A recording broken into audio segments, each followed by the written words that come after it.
You ever wonder what comes inside of a life raft? So I just serviced my Viking 6-person RescYou life raft. It comes in a fiberglass container. So here's the life raft mounted on the deck. I do have a new hydrostatic release, so I still have to complete the mounting. There's my certification sticker. So let's have a look at the consumables and what you would actually find inside your life raft should you choose to deploy it. Let's go through the box here. All this came out of the life raft. So I think we have a half dozen of these bags of emergency drinking water. Manufactured in 2010, expired in 2015. A RescYou Red Rouge parachute flare. 3 of these Fuoco a Mano hand flares. So we've got 3 hand flares, 2 parachute flares.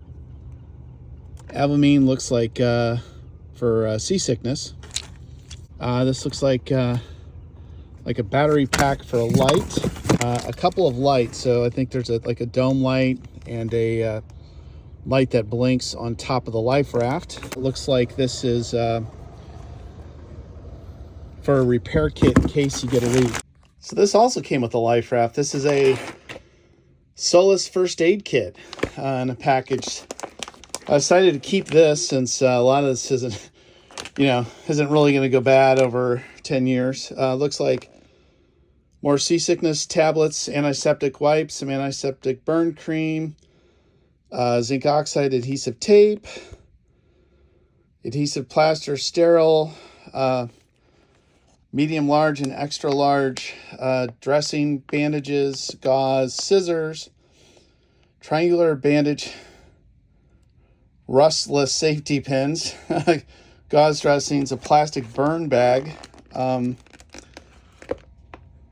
waterproof first aid instructions, and this is not for use on UK flagged vessels, so I'm not sure what's special about the UK.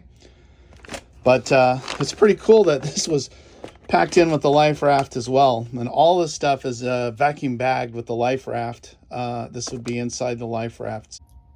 Now, one thing I added this time that I didn't previously have on the life raft is a hydrostatic release. What this does is it attaches the container to the cradle to the boat and the painter of the life raft, which is a line that you pull to activate the life raft.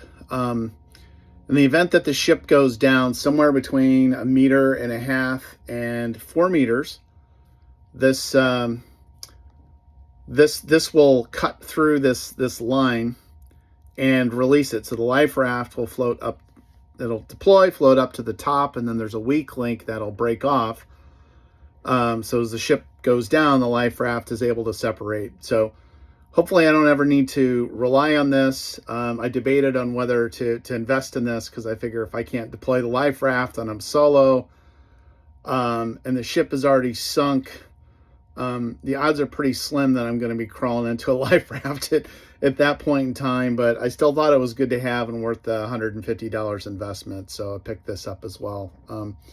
These have to get replaced every 2 years, so they have to be replaced more frequently. It's a 3-year cycle on the life raft itself, and that's mainly because of the perishables that are inside of it.